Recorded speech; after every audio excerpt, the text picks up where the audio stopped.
For more stories like these, go to www.social-tv.co.za, subscribe to us on YouTube, and follow us on our social mediums.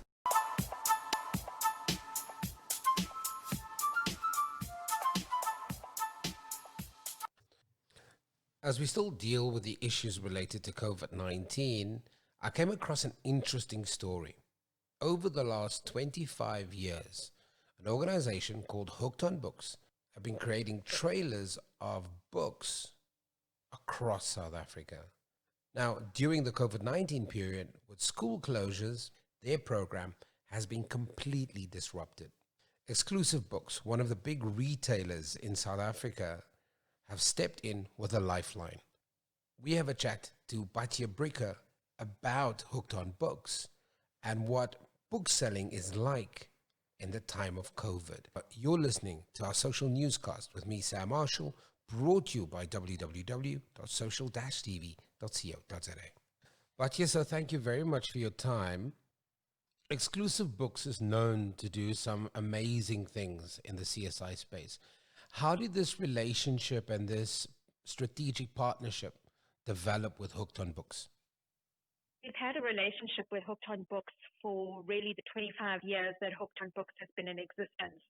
And the idea is that there's a team of actors who dramatize a book and then stop at a cliffhanger point and leave children with a desire to then read the book if they want to know what happens.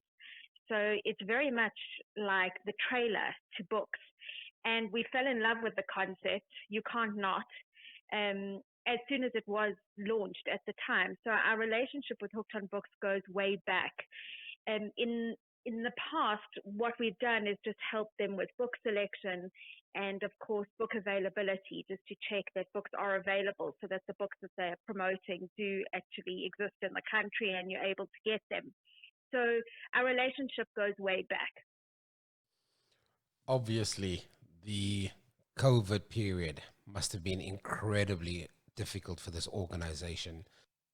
Yeah, so I think one of the industries that has been so badly affected has been the theatre and drama side of things. And I know actors have really been out of work for the last 6 months. It's been quite dire. For us, of course, we love to support the arts, but our focus is always on books and reading and the written word. And for us, the Hooked on Books show is really an institution in so many schools and in the lives of so many children. I mean, if you speak to book people, anyone who was at school can talk about Hooked on Books. It's one of those seminal memories that you have of school. And we just felt that as an iconic brand, as an iconic offering that encourages reading, we didn't want that to fall by the wayside. So, of course, to support the actors, but we certainly didn't want this aspect of our reading culture to fall away. And that's why it was so important for us to sponsor the shows and to help them transform, because they're actors and they love what they do, but they were reticent to move to a different format. COVID has forced us all to try new things. There isn't a choice here. So we've encouraged them and we've financially supported them so that they're able to convert what were physical theatre shows, which would travel to schools all around the country, are now digitized and in a digital format. Exclusive Books, as when we started this conversation, I mentioned that you guys are always developing new ideas on how to get ordinary South Africans to read, but to also understand the value of books. When is Exclusive Books going to change to Inclusive Books? Well, I've worked on the Exclusive Books brand for close on 20 years. And it's a name that we love and hate because it is a household name, a household institution. Everyone knows Exclusive Books and many people call it EB. When it was originally started in 1951 by the Josephs, it was called Exclusive Books because it sold exclusively books only written material and not anything else like music or any other product. And that's why it was called Exclusive Books. But of course, exclusive has come to mean a whole bunch of other things. And I must say, we've debated over the years losing the exclusive the word exclusive because of its connotations, but somehow people are really attached to the brand. I think it's going to be very difficult to change. Talking about inclusivity, you guys deal with illiteracy and you deal with illiteracy. Mm-hmm. Just talk to me about, especially in this current period where we need leadership to rise to the top and kind of lead by example. What has the dialogue been internally in the boardroom in terms of how you make an impact, this is a fantastic example of how you make an impact, but what is the dialogue and the conversations like among the leadership within Exclusive Books at the moment? If I'm honest, Sam, the conversation is survival. For bookstores to survive, we had to open and we had to be trading as quickly as we could. And so the minute we could, we opened. It was touch and go. It wasn't clear whether government had made it clear that we could open, but our stance was that books of all kinds, it doesn't matter what you're reading, are educational. And at that time, it was only educational products that could be sold. And I think that goes to the core of what we're about. We really believe that books can educate, inspire, empower, reframe. And in fact, we saw this over the COVID period, over the last couple of months. Our best sellers have all been in that vein. They've been books that empower, inspire, and reframe our perspective. So we know that we play that role in society, and we took that part very seriously. So there were things in hard lock. We obviously couldn't sell books. So we spent a lot of time just communicating with our customers, giving them book-inspired wisdom, and we got such brilliant feedback, just customers coming back to us and saying, thank you for keeping our hearts warm at a time when it's really been dark. So we spent time doing that. And then now really the case is to try and get people who used to frequent our bookstores, who maybe are not readers, but because now we have more time on our hands, less entertainment options, fewer entertainment options, the idea is to introduce books and reading to those people. So as much as illiteracy is a problem, and it is indeed, there are other organizations who are better situated to meet those needs. We supply and donate books all the time to foundations, to charities, to homes, etc. So we try as best we can to meet that need.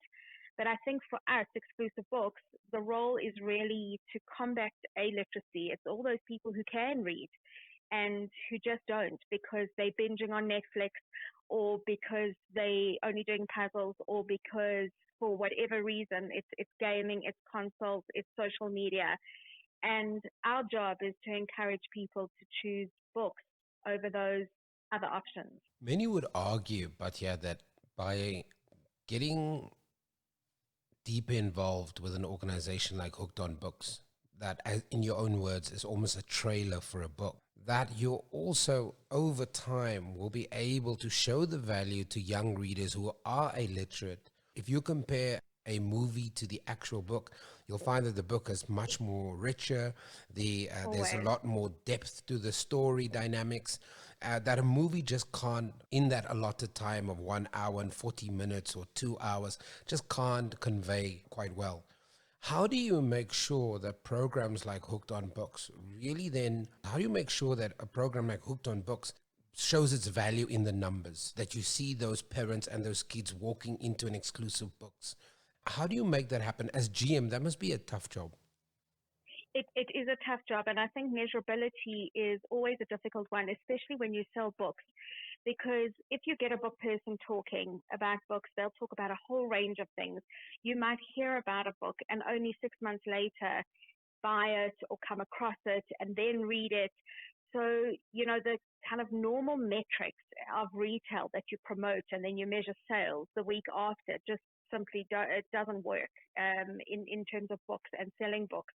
What we have done with the Hooked on Books shows is that they're digitized, and then we've offered a link for parents, customers, teachers, libraries, whoever is watching the show to click and then buy the books. And we hope that will translate into sales. We haven't done it for the sales. We haven't done our kind of CSI investments because of that. We really wanted to keep Hooked on Books going either way. But this perhaps might be a measure. It's a little hit and miss though, because I think that you can't say then that if you didn't get sales, but you get a peak in sales 6 months down the line, that it wasn't kind of laying the foundation for those sales. So it's quite a tricky one. Final question from me. I've always been fascinated by how language around reading has evolved. As the GM, are you happy at the moment with how the language has evolved? Because at some point, I know as media people, we used to say people don't read, people don't read. I'm happy to say that I don't hear that narrative on radio and in TV anymore. So are you happy with where people are now? Before this horrible COVID-19 pandemic crept into our lives and kind of stopped the economy and stopped people from socializing, were you seeing a pickup in numbers through your stores and through the various platforms that you guys facilitate, that there was more readers?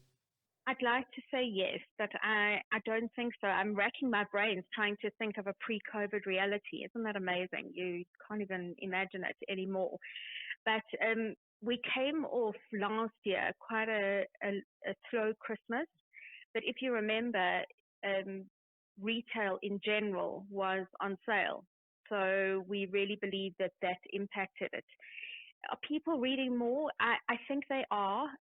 Most people, even if they're reading on a Kindle or another digital device, are reading in physical as well. The great benefit of this COVID lockdown has been it has effectively promoted reading, because reading is something you can do on your own. And it doesn't have any sort of social distance issues.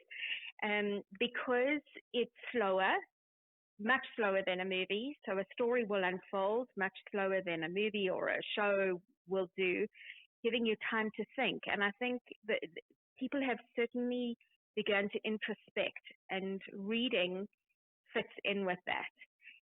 Also, just a kind of return to values like sitting with your child and reading with your child. There's certainly value that in that, and I think people are seeing that, especially as the antidote to the enormous screen time that we've had to expose our children to because of Zoom school, because that's how we're engaging, because of social is even happening on screen. So books have become a real antidote to that. And I'm not sure that those habits won't stay after COVID. The kinds of books that people are reading, well, we don't really care from an exclusive books point of view who's reading what. As long as people are reading, I always say my children, we've got 3 sons, and 2 of them are not readers, but they have worked their way through Tintin. Now, Tintin is not politically correct. So it's not really my ideal choice of literature. But who cares? You know, if they're engaging with a book, they're slowing down. There's an immersive quality to a book. And if they're getting that, that in itself, one hopes, will plant the seed for reading for pleasure later. But I've got to disagree with you. I grew up on Tintin and Snowy, and it's amazing. I mean, it's just absolutely amazing if you read the Tintin books. So I slightly disagree with you. I take my hat off to your son for discovering Tintin. Well, they will agree with you. And I can tell you that they won this arm wrestle, not me.